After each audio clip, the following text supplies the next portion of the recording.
Hey, lead up listeners, Mike Harbour. Really excited to have a friend, Jeff Mengenhausen, with me today. And I've been looking forward to this interview for a long time, and you'll find out why in just a few minutes. Thanks for joining us. Jeff is currently the CEO of Montrose Regional Hospital and Health System out in Montrose, Colorado. I've been there a couple times. It's an unbelievable place. I'm a big hiker, love going out to Black Canyon and doing a little hiking as well while I'm there. And Jeff and I were just before we got the interview started, talking about our military experience. You're going to learn more about Jeff and his experience in the Navy as a Navy SEAL and how he brings some of that into healthcare leadership today, where that's helped him, things he's had to learn to do as a leader that maybe can't be done in the military, but how to finesse that a little bit in the civilian world, but it's helped him from a systems and processes standpoint. Jeff, welcome to the Lead Up Podcast. So glad to have you, man. Thank you. Thank you. Yeah, so tell us a little bit about, I know you've been the CEO of Montrose for a little over 4 years now. Tell us a little bit about your journey from Navy SEAL to hospital CEO, and then I want to ask you a little bit deeper questions about Montrose after we go there. Yeah, I mean, I get that question all the time. I think I am the only Navy SEAL hospital CEO in the country. I've yet to find one. I throw that out all the time to be proven wrong, but I Yeah. think I'm the only one. And everybody asks, like, how do you transition? How did you transition from the Navy SEALs into healthcare? And I got out of the SEAL teams and was working for Lynx Global Solutions Defense Contracting Company in Virginia Beach, Virginia, finishing my bachelor's, finishing my master's. I was running a big security contract in Dubai, UAE, and I kind of got tired of the city. I grew up in a huge metropolitan area called Howard, South Dakota, a town of 1,000. So I wanted out of the city Mm. and back to the Midwest. And Horizon Healthcare, which is a federally qualified community health center, the CEO was there for 38 years and grew it from two clinics in South Dakota to 28 in South Wow. Dakota over his 38-year journey. Mm. And that man's name is John Mengenhausen. It was my father. So No. I went and interviewed with the board and said, well, hey, you're looking for a chief operating officer. What about me?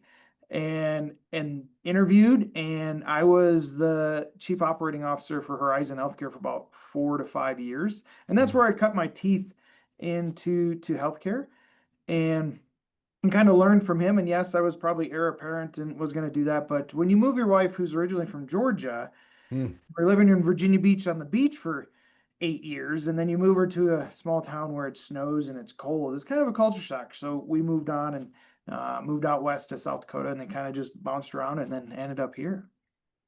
Yeah, I bet that was a tough transition for a Southern girl to go into the long winters of the North, right? Yes. I was just in South Dakota speaking at a conference last week, and they were asking me if I was going to come back in December. I'm like, no, let's wait until April or May of next year. I don't want to experience those winters. I like watching them on TV for sure. So I didn't realize, I knew that your dad had been a healthcare CEO, but I didn't realize you had worked with him.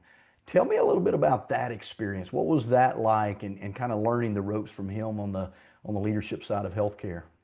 Yeah, it's he kind of jumped. So federally qualified community health centers kind of came into existence in like 1979, and he took over in like 1981. And so they're just kind of getting their feet under, and he kind of fell in to be this leader nationally. Mm. And I remember when I was a kid, we'd go to DC and he had meetings and all these different things. And he was actually the president of the National Association board chair of community health centers, and really got tied in, met with all the politicians, Tom Daschle, knows John Thune, and everybody in the politics. So kind of got me intrigued into the politics side on a federal Mm. level, and kind of just fun and kind of being able to make change at a Mm. federal level, and you really can do it. And but I think his leadership style was very different from mine, Mm. and it was very interesting to watch, and how I've developed as a leader within the SEAL teams, within now my business career, and watching. Okay, yes, I love that. Who I'm not going to do that, Mm. and my dad's honest, and Vietnam kind of era, and he's like, yep, my leadership styles, Foreign Legion, march or die, and and I have a little bit different approach, and kind of take that quiet, professional, more influential um, leadership. And I'd love to have you lead or follow in an environment that you feel that you can. And it's not me saying you have to because I have, because we said so. And so it's some of those different things that I learned from my father, definitely learning healthcare and in all the acronyms, but then those little leadership pieces as well. Yeah, I love that. My son is now working for me, with me in my business. So, I'd love for someone to ask him what's it like to work with your dad who teaches leadership. That's all I talk about is leadership, but I'm sure I lead sometimes differently than what he hears, or communicate differently. Certainly try to practice, but that's an interesting, um, relationship there. And I'd like to know now, how did you make the decision to say, "Hey, Dad, I'm gonna go somewhere else. I'm gonna go try this somewhere else." What was that conversation like, and what was the determining factor for you to do that? Um, it was tough, right? Mhm. It was extremely tough. I mean, took a chance to hire your son. I interviewed with the board. I had great relationship with the board. I think definitely was kind of the next in line to take over the legacy that he has unbelievably built. Um, and what led up to it was, Howard, South Dakota went from 1,000, and how it was when I was a kid in the 80s and 90s is not really what it was today. And it's down to about 800, 700 people, and the school system shrinks and opportunities weren't quite there. And talking to my father, and he was extremely supportive. And we did move 5 hours west out to I became the CEO of Sundance, Wyoming, and took what I had when I learned and moved it out there and took a chance and moving from kind of an ambulatory clinic side and moving it into more of the hospital side. Um, but I think as any father speaking from experience and having their son or daughter, just having seen them be successful and moving on, and whether it works out with you or not, you want to be your own person and strive to make a difference in your own identity as well. Yeah, I'm sure he's super proud of you and watching you continue to grow. I know you've done some great things at Montrose. Let's talk about Montrose Regional a little bit. You've been there about 4 years, lots of awards, best place to work, Mhm. um, one of the top, 5-star hospital, 4-star hospital, I believe, one of the Yep. top, 100 small hospitals in America. All, lots of things have come, but let's talk about what drew you there, where it was when you started 4 years ago, and kind of what's been the journey to get to some of those things I just mentioned. Mhm. What drew me here, because I made a transition from out west, South Dakota, and then I moved to Minnesota, and just kind of wanted to get back on the mountains and kind of in the western cowboy area. And so, we always said western Colorado, Wyoming, Montana, we'd take a look at. They kind of found me and kind of came available, and it was one dreary kind of January, like, hey, we Hmm. want to, like, sure. And then it just happened really fast. Yeah. Um, when I came here, when I hit my 2 year mark here, I was the longest CEO in like 10 to 15 years. Oh, wow. Montrose. So they were burning through some CEOs about every 2 years. And then so 2 years interim for like, 6, 8, 10 months, CEO for 2 years, interim. Mm. So it's a lot of what you notice is a lot of start, stop, start, stop, Yeah. start, stop. And you lose that leadership at the top and you lose kind of that direction. Hmm. And when I first got here, immediately first thing that they wanted me to do is build this big 90,000 square foot ambulatory care center, and that was the kind of the first thing. But then within my first month too, I COVID hit again, so we had to Mm. deal with COVID really bad here for about 3 months, and um, but building the ambulatory care center, all of a sudden I have a competitor at Mm. my door, and it Yeah. was the old management company that was upset that they got let go, and then they were going to build a competing ambulatory medical office building surgery center to compete against the hospital. And they were going to try to steal the physicians. Mm. And so that all was starting to ravel within my first year. And I had some physicians that were going to go over there, and I had to negotiate contracts to keep them part of Montrose Regional Health. I had some great advice from a very senior cowboy attorney that was our legal counsel at the time. And he's like, Jeff, just, keep your eyes forward, keep moving forward, get your building up before theirs, get everything moving forward. And it was some of the best advice, because I could have got distracted on like, no, litigation, or let's, cease and desist and all this other craziness. And he said, just stop, just keep moving forward, keep moving forward. And it was some of the best advice in that moment.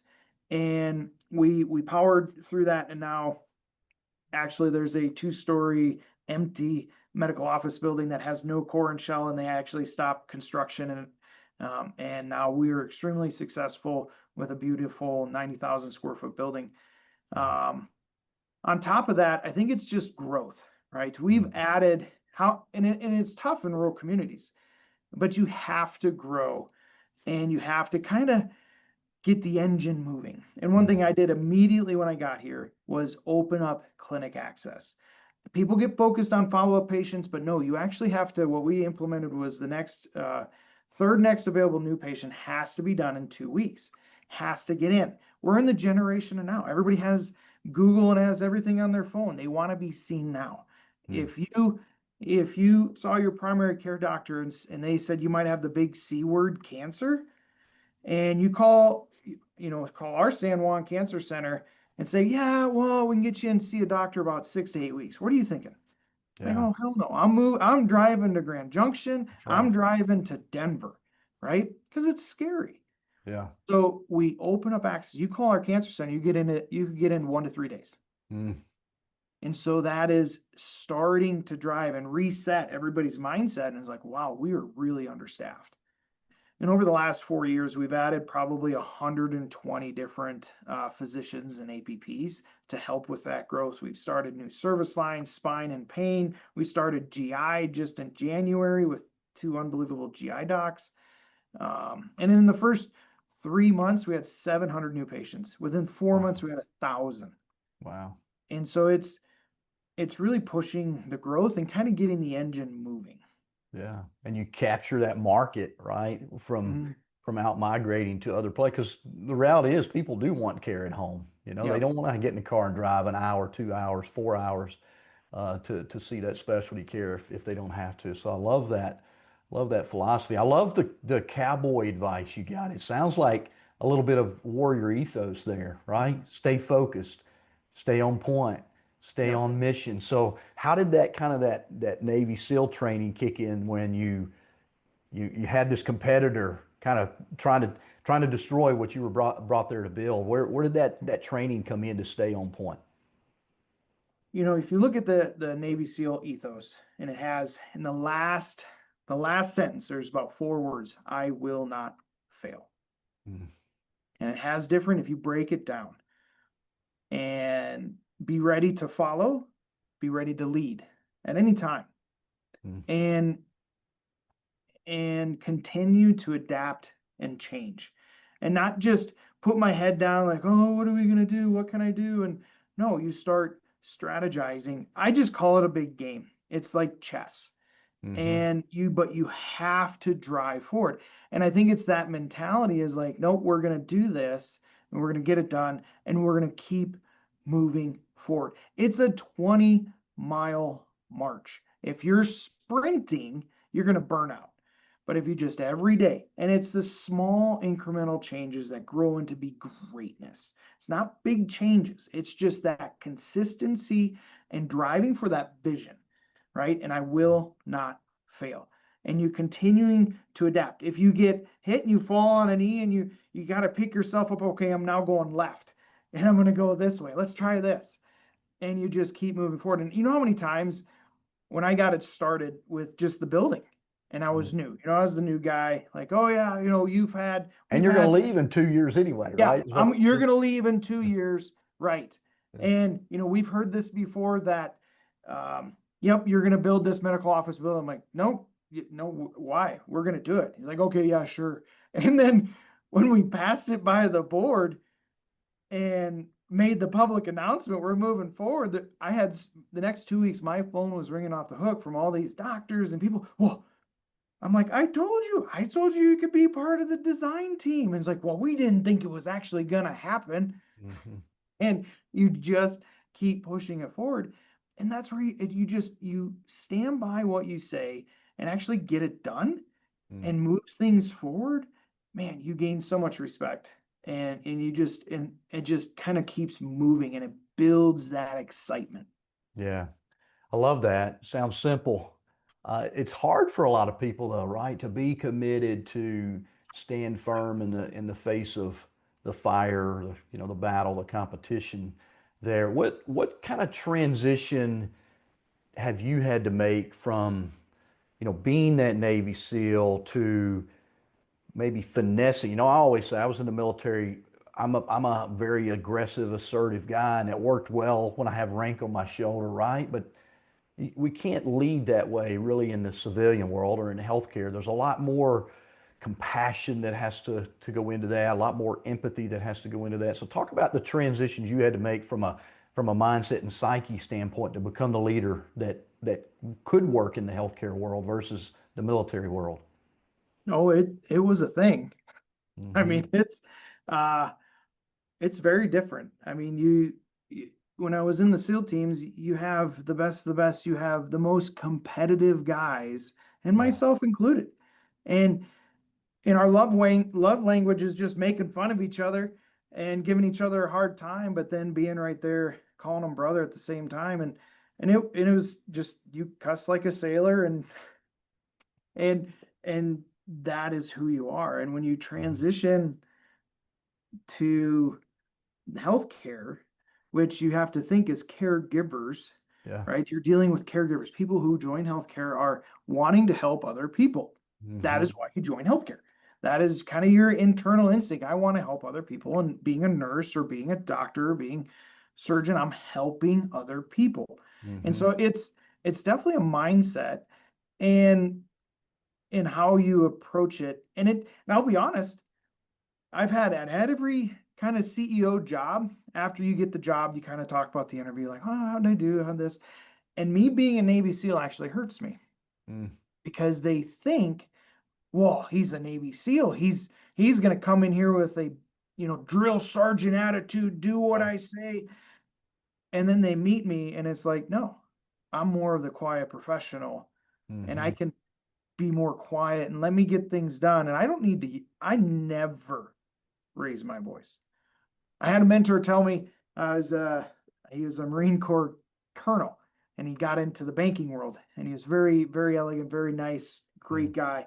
And he's like, Jeff, when you swear and you cuss, it makes you sound uneducated and unintelligent. I'm like, and it Mm. hit me when I was young. I'm like, oh my God, that's the last thing I want to do. And from that day, it hit me uh, from there. And so I've had some unbelievable mentors, and you just got to pay attention and make it your own too. Yeah. I love that. So that's awesome. And it really is. I'm a believer. That you've heard me teach.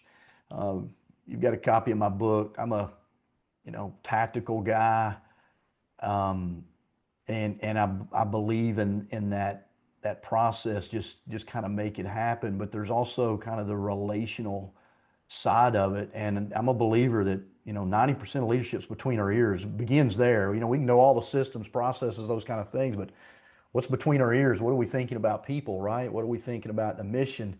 And one thing I love about healthcare and the military is very purpose driven, very mission focused. So talk about that for you. How does that experience of being like very focused, purpose, mission driven in the military equate to that purpose, focus, mission drive that we have to have in healthcare as well?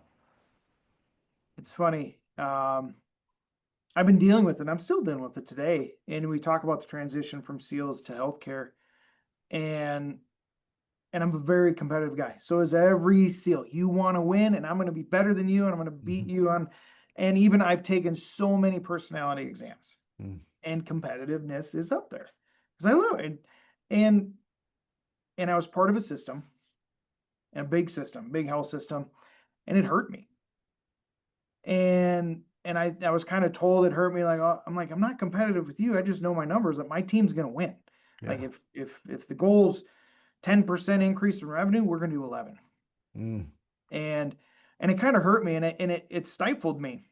Mm. And I kind of put it in the back burner and I went to my job in Minnesota and then I came here. And I was doing some team building with my team. I hired a consultant. They came in, took another personalities, and I was talking to her just about me. And I said, yeah, I know I'm very competitive. It hurts me. She's like, no, Jeff, absolutely not. Jeff, you're looking at it the wrong way. Mm. He's like, you're competitive, but not with other people. You're competitive that you will never let Montrose Regional Health lose. Yeah, so And I'm good. like, and it just blew my mind. I'm like, oh my God, you're absolutely right. I bleed, sweat, tears this place, and you're Mm. not going to take advantage of us. We're going to win. And that competitive spirit and that get it done attitude and actually seeing the successes has bled over to the rest of my team.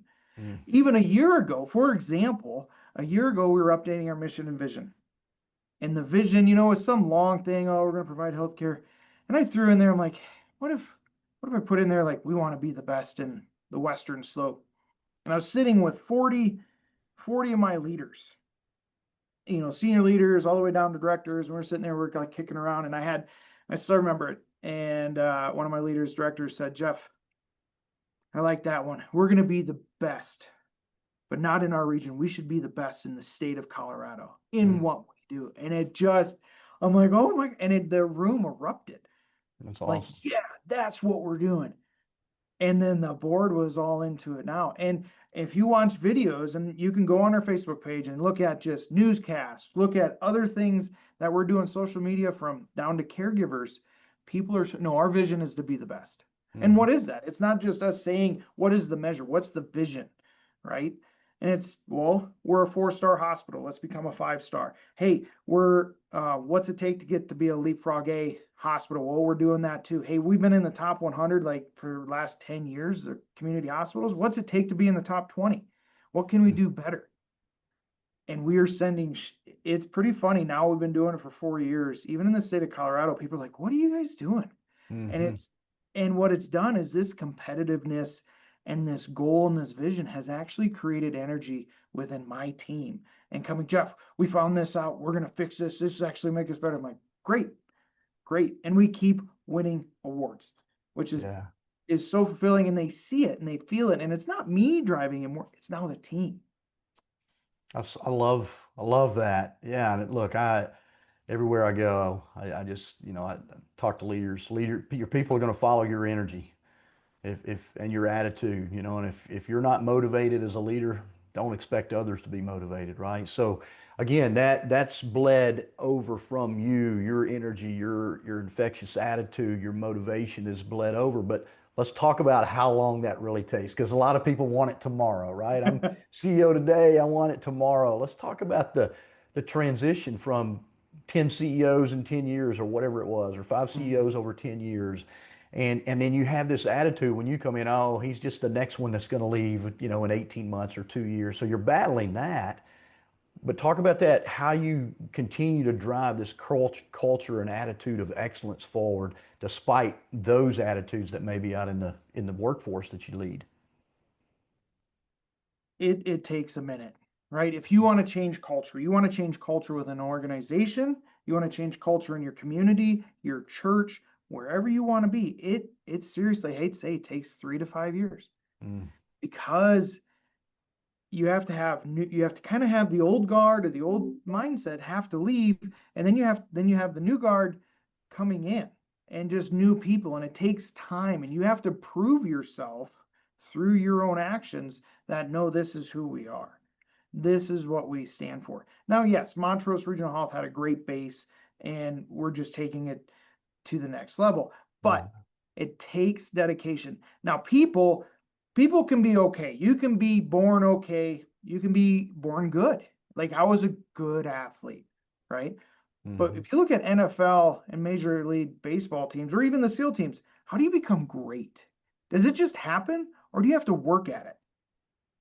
It's an ingredients to excellence, right? And I take it back to the Navy SEALs. The ingredients to be excellence is buds. Mm. Every single Navy SEAL has went through buds, class 1 to class like 386 or whatever they're on right now. And that's what we're always tied to. No matter if you're an officer or enlisted, you go through buds, and there's a whole step that they've defined over 50 some years from World War II to Vietnam that is where we're at today. It's an ingredients, and that's what you have to focus on. You can't just be, well, this is the flavor of the month. No, it is, you have to follow it and stay to it and stay stuck on that vision of where you want to be and continue to drive forward. Yeah, I love that. I want to dig deeper because this hits to some of the stuff that I teach in my Quit Losing Talent framework, right? The activation phase is what I call it versus onboarding. Let's talk about what buds is. Maybe some listeners that have no clue what buds is, and then what do you mean by that's the ingredient? What happens there that takes somebody from, oh, I'd like to do that, to now I'm a person of excellence or greatness. Yeah. So BUDS is Basic Underwater Demolition School, and it's within the Navy. And you go there, and I started about, we had about 230 guys. And then you start up, and it's built in three phases. The first phase is what you see on TV and all the craziness with boats on top of your head, and you're running and swim torture and swimming and running and sandy and everything, the craziness. They Second only phase show what is they can show, right, on TV. correct. Right. I always told myself, I'm like, they can't kill us, right? I mean, Yeah. that's Maybe. Sorry to maybe. interrupt, but yeah, go ahead. And and so I started first phase with 170 guys. And these are the star basketball players, football players, athletes, swimmers, wrestlers. These guys are amazing shape. And you start, and I started 170 guys. After 3 weeks of first phase of running and swimming and boats on top of our heads, I was down to 101 guys. Wow. The other quit or got hurt or rolled out. Majority quit. Um, and then I start Hell Week, which is the fourth week, which is 5 days with 4 hours of sleep. Seriously, 4 hours of sleep. The first night of Hell Week, you're running like 30 miles with boats on your heads and log PT, and you're cold. Like best core temp was like 94, whatever, 0.5, hypothermic. And after 5 days of pure hell, truly, we went from 101 guys down to 37, Wow. right? Right there, you can't really do much more to get us to quit. Mm-hmm. Might break us physically, and then we get rolled back medically, but your body is amazing, and it's all a mind game. I still Yeah. remember this guy, we're sitting ready to break out, and we're sitting in these big tents waiting for all the machine guns and everything to start. And this guy, that I tell you what, he was bigger than me, faster than me, was smarter than me, better looking than me. I'm like, oh my God, this guy is gonna make it, right? I'm Yeah. gonna just stay close to him and we'll get through this. He told a funny joke. We all laughed, got up from his cot, said, well, hey, see you later, guys. Good luck, and walks out and quits. Wow. Wow. And it was like just this Yeah. whole like, oh my gosh. Yeah. And three other guys followed him. And we haven't even started Hell Week yet. We're just laying there. Man. But the thought of doing it. Yeah. And and so when you go through that, and they break you down so much to build you up to be exactly what they want you to be, Mm-hmm. and breed it into you of that competitive and that invincibility. I hate to say it. You ask my wife, we're all invincible. That's just how we're our mindset. We can't hurt, we can't die, because Mm-hmm. that's what we do. Yeah. I'm a huge fan. I don't know where you stand, but I'm a huge fan of David Goggins just because of the whole number one, his story, if you know his story, Mm. where he came from, but the things I think he's crazy. I don't know how he hadn't killed himself. Some of the things that he's done, right, since being a Navy SEAL. But he talks about that mindset, the body. When you think you're done, you're not even 30% done, right? From a body, it's really about the mindset. Can you continue to fight through that as well? And I know, I didn't do. I definitely would have quit during the water phase, Jeff. I know that, but I did some things in the military that it really is all mental, right? I mean, just for boot camp, they're trying to weed out the weakest or whatever. But let's talk about how that ingredient, that phase, how we can use something similar in healthcare leadership to activate the full potential of those that we lead to get their absolute best. They're Mm. not carrying boats on their head, right? But they're they're carrying these patients' lives forward. So let's talk about how we use a system, an ingredient like that to really get the best out of our cultures and our teams that we lead in the healthcare world. Yeah, it's, I have my tricks of the trade, that I always come in and, I do book studies. Quit Losing Talent's been one of those book studies. Uh, you know, and it's kind of, I have, when I come into an organization, all right, everybody takes personality exam. I want to see where everybody's at. And everybody is a little different, right? And first thing I do as well is I implement, we don't have staff or employees anymore. We don't use those terms. It's not even on really documents except legal documents, but everybody in this organization is a caregiver. Mm. From, a nurse and a physician, yeah, caregiver, tech, caregiver. What about the CEO? No, I'm a caregiver. What about EVS, environmental service, housekeeping? They're in the room when nobody else is talking to the Yeah. patient, Love it. caregiver. What about the patient financial service? What about billers? Yeah. 100% caregivers. I mean, think of this. Your mom's walking into the ED and she's having a heart attack. And we save her life. She goes up to cath lab and they do a cath, hits ICU. Oh my God, you guys are amazing. Hits med surge. The food is amazing. The hospital's clean. Oh, you saved my mom's life. You guys are amazing. But then we turn around and we bill them wrong. Yeah. And for the next 6 months, they're fighting with their insurance, trying to get the bill paid. And they call us and call our patient financial services to say, hey, you billed me wrong. We're kind of rude to them. How do you think that patient experience went? Mm-hmm. Everybody in this organization is a caregiver. Everybody is treated with respect. Doesn't matter you're a neurosurgeon or EVS, dietary, maintenance, nurse, does not matter. I have three non-negotiables here: professionalism, respectfulness, and integrity. Those three things I learned in the military. Those three things you have complete control over. Nobody can tell you to be professional. Nobody Right. can tell you to do the right thing when nobody's looking. And it takes a lot to give respect before receiving it and be respectful to each other. It's actually really easy to be successful here. And I tell this to all the new hires: work hard, be kind. That is it. That's You don't need fantastic. to be a jerk or anything in this organization. And I hold to it. I love that. I'm high-fiving you right now, man, from Arkansas, because I just love that. I say that all the time. We can save somebody's life in the ER, and they get a bill that's completely messed up, and their whole experience, the way they rate us, is Mhm. impacted. So it has to begin in the parking lot. That culture begins in the parking lot all the way to that final bill. And I love Mhm. that you're doing that. I hope, lead up listeners, I hope you're listening here. I love what Jeff's done is everyone's equal, right, in this organization from a title standpoint. Yes, Jeff is the CEO and he's making decisions for direction of the organization, but he's still a caregiver. He's no more important than someone in the dietary or EVS or maybe a parking lot attendant that's getting patients from the parking lot up. So I hope you take those lessons there. So Jeff, I want to transition just a minute into that onboarding phase. You talked about those three things: professionalism, um, integrity, and what was the third one? Respectfulness. Respectfulness.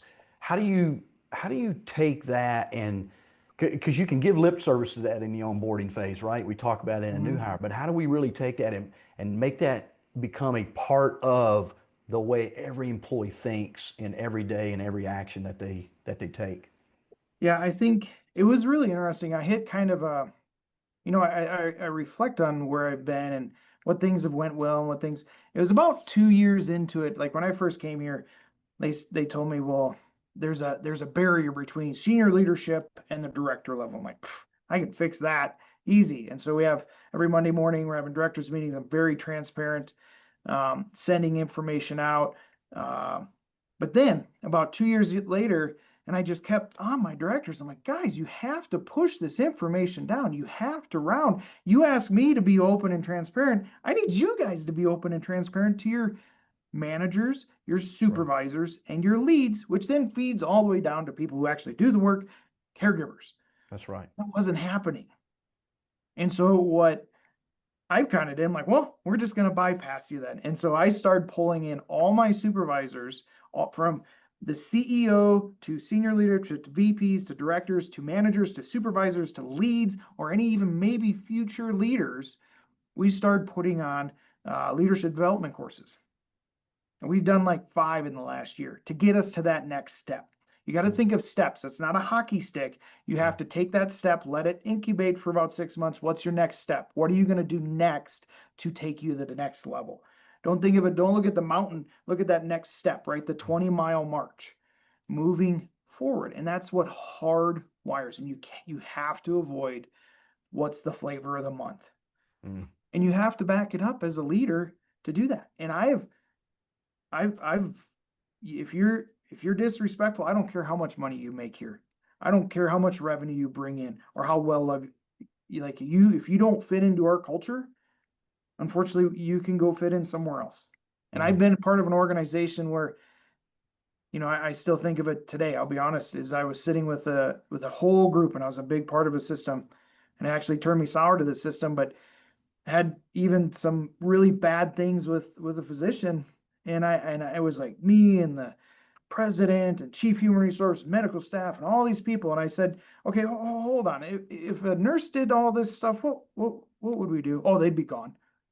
Okay. So I said, what if I did it as an executive? Oh, Jeff, you'd be gone. I'm like, so what are we talking about here? Yeah.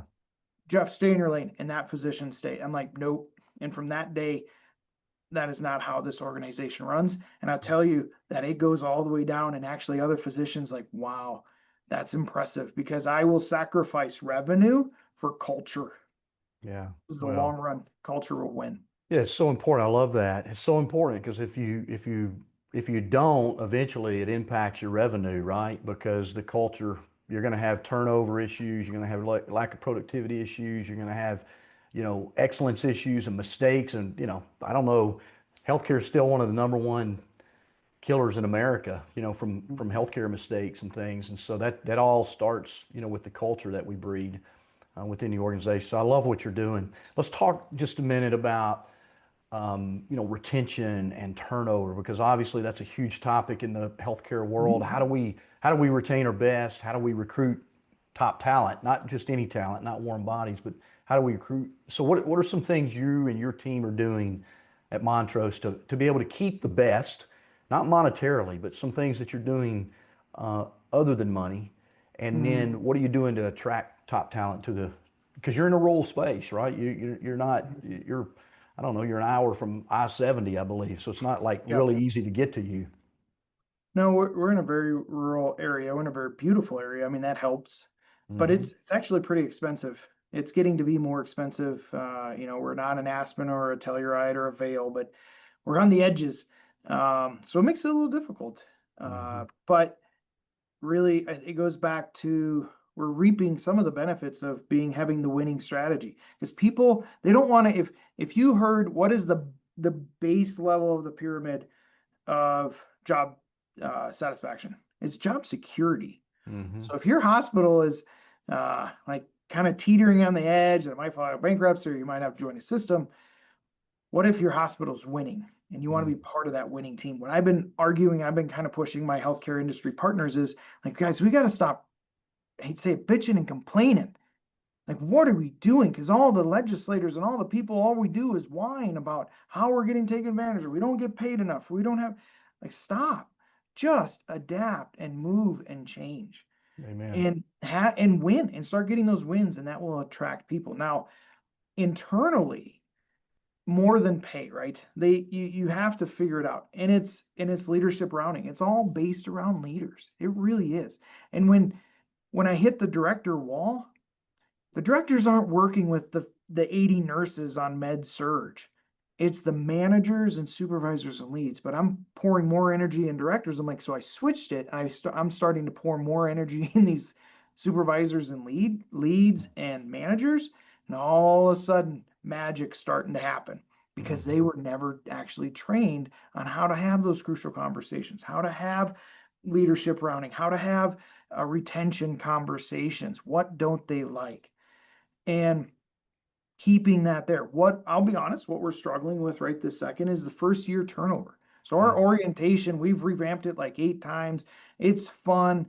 But I tell people, I said that first 3 months of any job is like, okay, what am I supposed to be doing? You hit that 6 month, I got this. I know what I'm doing. And it almost takes about 11 months to a year. Like, you have to get them over that mark. How can you get your caregivers and your staff and employees over that 11 to 12 month mark? Hmm. Once you do that, you're kind of getting, now they're like, okay, I own this. This is mine. This is my career. I like, yep, these are my patients. This is my area. And you start to say my instead of theirs. And Hmm. so it's creating a little bit of that ownership, but then still having the ability to communicate with your leaders. But you have to go all the way down to the very lead and get them trained even more than your directors and senior leaders. Yeah, love it. It's good stuff. Mastering the welcome, you and I've talked about that. Mastering Yeah. the welcome, right, is part of that. Some of it is some of our first year turnover is done in the interview process, right? We maybe need to drill down into our selection process or how we're interviewing or what we're sharing there. Those are some little things that I know you and I've talked about in the past. You're going to get there, man, because that's your attitude, that winning attitude. We're not going to fail, and we know, as you just said, if we can get somebody to that 1 year mark, we can keep them 3 years. That's long term today, unfortunately. But if you continue to build the winning culture, people are going to be attracted to you, right? And it starts helping you attract that top talent because we can be more selective then, especially when we reduce our turnover, right? We don't have as many positions to fill. Love what you're doing, Jeff. And just a couple more questions. What are you just any final thoughts for leaders maybe that we hadn't talked about? From the CEO seat, what would you say to those CEOs out there that are really struggling to get that culture solidified within their organizations, um, and make it stick? I think it's consistency, right? I don't know, I call it the snowball effect. So imagine Mhm. you're on, I live in Colorado, so I got huge mountains right behind me. Imagine taking that little snowball and you get done and you start pushing it down the hill. What's that snowball going to do? From that little thing you just started, you're going to start pushing. Think of snowman, and you Mhm. start pushing. All of a sudden, it's getting bigger and faster as it goes down the hill, and eventually you will lose control of it. I've hit a point where I've lost control, meaning it's not me driving it anymore. It's all Yeah. my leaders driving the culture. You have to get it to that point. It right? It's not one big thing. Oh, we're going to do this one thing, or we're going to do this one strategic plan, or we're going to hire this one consultant. It's not the one thing. It is the small incremental changes that you have focused. Where do you want to be? And Mm. start planning it out and write to it. Oh, it's going to take us 2 years. They always say, when is the best time to grow a tree? I think someone told me that is Yeah. like, well, 20 years ago Yeah. or right now, Yeah. right? And I would say, guys, you got to bite the bullet, because the future you, the effort you put in today and what you're doing and those small incremental changes, and be honest. And I tell you this, it's going to feel weird. It may feel weird to your team. Be honest with them. Come Mm. up like, hey, guys, I'm going to try some different things. I want to try to do some different things. It may feel weird. I want to see how it goes. We may make changes here and there, and be honest with them that you're making changes. They might like it. Like, oh, I like that. Yeah. Hey, Jeff, what if we do this? What if we do that? And get them, right? We don't want their backs and their arms. We want their brains. We want them to be part of the solution. Mm. You don't have to do it on your own. It's I too love heavy. that. We don't want their backs and their arms. We want their brains and their hearts. Yeah, right. I love that. Fantastic. I'm gonna quote that in the future, Jeff. I'll give you credit for it. How about that? I love it. Um, talk about let's wrap up right here. Let's talk about celebrating, right? Why celebrating our team and celebrating small wins is important to continue to drive this culture forward we're after. I am a huge, I mean, we're all cheerleaders, right? The higher you get in leadership, the more eyes are on you. When you walk out that door, they want to see that positive. If I walk around, oh man, the budget, oh, legislation, oh, the big, beautiful bill, it will drag everybody down. Yeah. So I celebrate. I'm always positive. How many people ask me, how do you stay so positive? Just I'm like, you have to. You have to. You have to, like, don't get drugged down by all the chaos and keep moving forward and celebrate. And it's an art form, and I've learned it from my mentor, but I love humor. I Mm. love humor, and dad jokes are safe, right? Dad jokes are safe. Yeah. And, but we in healthcare, we deal with life and we deal with death. Hmm. But it's amazing. And people even interviewing. And so we go back to the interview piece. they can see the culture, because all of a sudden directors are like making fun of each other a little bit right in the interview. Like, That's oh yeah, good. hey, how would you explain your leadership style? Like, you guys are just having a good time. Yeah. And and it's funny, and it's a light switch, and we can turn it on and get really serious and talk about the crazy stuff we need to talk about, and then boom, we can turn it off, give each other a hard time, have fun, enjoy what you're doing, enjoy coming to work. Mm, that's Because so we deal good. with some heavy stuff, and you have to enjoy it, and it starts from the top. And having that, and you don't have to be funny or sarcastic, but just relax, be approachable. Don't sit in the ivory tower. Be approachable, have fun, and everybody in the hallway should be smiling, saying good morning, how are you? Mm, Goes a long ways. pretty simple. Jim Rohn used to say, "What's simple to do is simple not to do as well," right? So just ingraining that. I love building my humor bank by watching Dry Bar Comedy, which is over in Provo, Utah, not too far from you. So it's clean comedy, So as you said, it's safe. I love that. Jeff, man, it went by really fast. This has been a great conversation. I love what you're doing. Keep doing it, man. We need more leaders like you in the healthcare space that just kind of believe in what healthcare and what leadership's all about. So keep doing what you're doing. Appreciate you coming on the show and sharing your ideas with our listeners today. Thanks so much. Yeah, absolutely, Mike. It's been a pleasure getting to know you, and I can't. Mike's part of our team. He brings something, different perspective, different way to think about it. It's not the CEO saying, it's some, guy in a briefcase 50 miles away knows better than we do. So Mike's been fantastic at helping us get over that next step, and totally appreciate you allowing me and having this conversation, man. Right on. Thanks so much.